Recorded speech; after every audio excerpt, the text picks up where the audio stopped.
नमस्कार दोस्तों, मैं राकेश आपका स्वागत करता हूं द 52 वीक ब्रेकआउट शो पर। आज मैं आपको सिखाने वाला हूं कि हम कोई भी शेयर का फंडामेंटल एनालिसिस करके और टेक्निकल एनालिसिस का कंबाइन करके हम एक स्ट्रेटजीज बना सकते हैं जो आपको अच्छे रिटर्न निकाल के दे सकती है। तो चलिए हम दिखाते हैं। तो पहले मैं आपको वो स्ट्रेटजीज का रूल बता देता हूँ। जो पहले बात तो देखिए, फंडामेंटल एनालिसिस और टेक्निकल एनालिसिस दो अलग अलग चीज़ होती है। अगर जैसे आप फंडामेंटल एनालिसिस कर रहे हैं तो कंपनी का एनालिसिस करेंगे, फिर उस इंडस्ट्री का एनालिसिस करेंगे, बहुत सारी चीज़ें होती हैं। ये देखिए, मैंने आपको दिखा रहा हूँ, ये चार चीज़ें ना, ये चारों को आपको रेट करना रहता है। तो आप जब ये चारों को रीड करके चलते हैं तो आप फंडामेंटल एनालिसिस करते हैं। इसमें एक चीज़ होती है, जब भी आप फंडामेंटल एनालिसिस करते हैं तो आप कोई भी शेयर को लॉन्ग टर्म के लिए होल्ड करते हैं, मतलब 1 साल, 1.5 साल, 2 साल। और अगर आप किसी भी शेयर का टेक्निकल एनालिसिस कर रहे हैं, अब उसके लिए मोस्टली आपको क्या करना होगा, मूविंग एवरेज का यूज़ करेंगे और चार्ट का। आप किसी भी शेयर में डेली टाइम फ्रेम पे मूविंग एवरेज लगा देंगे, या फिर आप उसका चार्ट देखेंगे जहाँ पे 15 मिनट 20 मिनट का टाइम फ्रेम देख के आप बाय और सेल करेंगे। तो अगर आप ये दोनों को आप कंबाइन करते हैं तो 3 to 4 मंथ में आप बहुत अच्छे रिटर्न्स डिलीवर कर सकते हैं अपने स्ट्रेटजीज के बिहाफ पे। तो मैं वही चीज़ें आपको एक्सप्लेन करने जा रहा हूँ। मेरी भी एक स्ट्रेटजीज है जिसमें मैं सिर्फ कुछ भी नहीं करता हूँ। मैं किसी भी कंपनी के शेयर का ऑन टाइम हाई देखता हूँ, उसके फंडामेंटल देखता हूँ। पहला तो क्या रहता है, मैं कोई भी कंपनी का वो शेयर पकड़ता हूँ जो अपना on time high multi year breakout दे रहा है, मतलब 6 साल 7 साल। उसके बाद जब भी वो ब्रेकआउट दे रहा है, उस कंपनी के जो है क्वार्टर के रिजल्ट अच्छा आना शुरू हो गए। जब ये सब चीज़ें होती हैं तो मतलब वो कंपनी क्या होता है, परफॉर्मेंस देने के लिए रेडी होती है। तो मैं आपको कुछ उसके चार्ट्स भी दिखाता हूँ। तो चलिए आइए चार्ट पे देखते हैं। ये एक शेयर था AB कैपिटल। AB कैपिटल का शेयर था, हमने इसे समथिंग, 1 मिनट रुकिएगा। हाँ देखिए, AB कैपिटल का शेयर था। इसने अपना ऑन टाइम हाई कमा था 2018 पे। 18 के बाद अभी के टाइम पे कप और हैंडल का पैटर्न को फॉर्मेशन करने के बाद ब्रेकआउट दिया।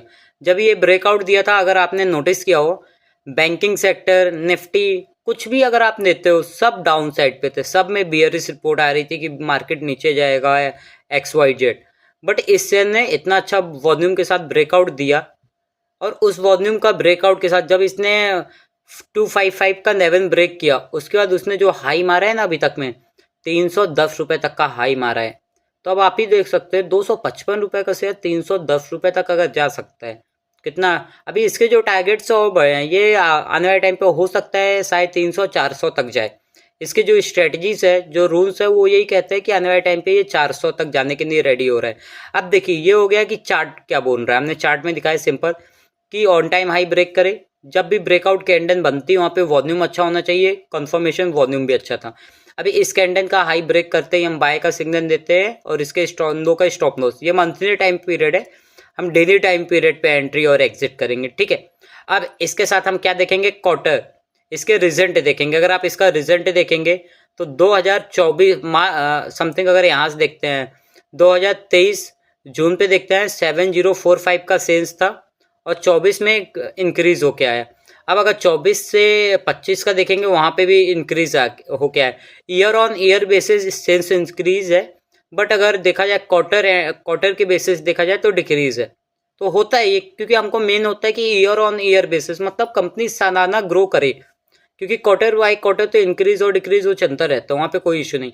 अब यहाँ पे अगर मैं नेट प्रॉफिट की बात करता हूँ, नेट प्रॉफिट जो टैक्सेस के बाद बच रहा है, तो अगर टैक्सेस के बाद आप प्रॉफिट देखेंगे तो आप देखिए कितना अच्छा प्रॉफिट में इंक्रीमेंट आया है। ईयर ऑन ईयर बेसिस अगर देखते हैं, 779 का था, अब 857 का है। मतलब कंपनी ग्रो तो कर रही है कहीं ना कहीं अच्छा, और अपने प्रीवियस चीज़ें। अब इसके साथ हम क्या देखेंगे, कंपनी का क्या बैलेंस शीट क्या है, मतलब कंपनी के पास फंड कहाँ आ रहा है, तो उसका बोरोइंग कितना है, पहले कितना था, अभी कितना है, और उसकी लाइबिलिटीज़ कितनी है, कंपनी कितना रिजर्व में फंड रखी है। हम ये सब चीज़ें को एनालिसिस करेंगे। इसके साथ ही साथ हम क्या देखेंगे, कंपनी के जो प्रमोटर है, शेयर होल्डर, हम देखेंगे कि शेयर होल्डर किस किस के पास। अगर ये देखा जाए, इसमें प्रमोटर की होल्डिंग 68.76% है, और FIS की होल्डिंग देखेंगे, इसने अभी कम किया है, 6.47% लेके आ गए हैं, बट DIS ने इंक्रीज किया अपना होल्डिंग।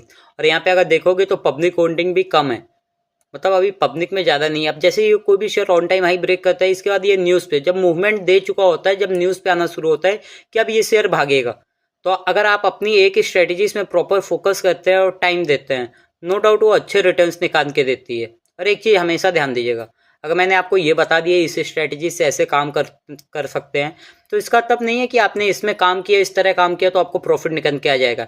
यहाँ पे आपका रिस्क मैनेजमेंट और पोजीशन साइजिंग ये बहुत ज़्यादा ज़रूरी है। अगर हमने 10 ट्रेड कर रहे हैं ना, अगर 10 के 10 ट्रेड पे अगर मुझे हज़ार का नुकसान है, तो मुझे 10 ट्रेड पे 10,000 का ही नुकसान होगा। बट अगर आपका यहाँ पे रिस्क रिवॉर्ड 1:4 का है, तो आपका इनमें से अगर 3 शेयर भी चल जाते हैं, तो आपको जो प्रॉफिट का रेशियो निकल के आएगा बहुत अच्छा, क्योंकि 3 शेयर पे 4,000 का प्रॉफिट अगर आ रहा है, मतलब 12,000 रुपये कमा रहे हो आप। 7 शेयर पे अगर 1,000 का स्टॉप लॉस आ रहा है, मतलब 7,000 का ही नुकसान है। मतलब अगर आप देखा जाए तो आप मोटा मोटा 5,000 तक का मुनाफा बना सकते हो। लेकिन कब? जब आप प्रॉपर डिसिप्लिन और रूल के साथ काम करोगे। और आपको कोई भी स्ट्रेटजीज खुद से पैसे बना के नहीं दे सकती जब तक आप उसमें प्रॉपर वर्क नहीं करोगे, टाइम नहीं दोगे। और मोस्टली मैं भी काम करता हूँ, तो मैं बता देता हूँ, मैं डेली के 500 शेयर देखना पसंद करता हूँ। जब तक 500 शेयर मैं डेली के अगर चार्ट देखता नहीं हूँ तो मैं सोता भी नहीं हूँ। तो क्योंकि अगर आप टाइम दोगे प्रॉपर इस तरह, तो नो डाउट मार्केट से आपको रिटर्न्स निकल के आएगा। और अगर आप टाइम नहीं दोगे तो ये मार्केट से आपको रिटर्न्स नहीं निकल के आ सकता। तो अगर आपको देखो, मैं ये सब चीज़ें क्यों बता रहा हूँ कि मैंने भी बहुत ज़्यादा टाइम दिया इस मार्केट पे।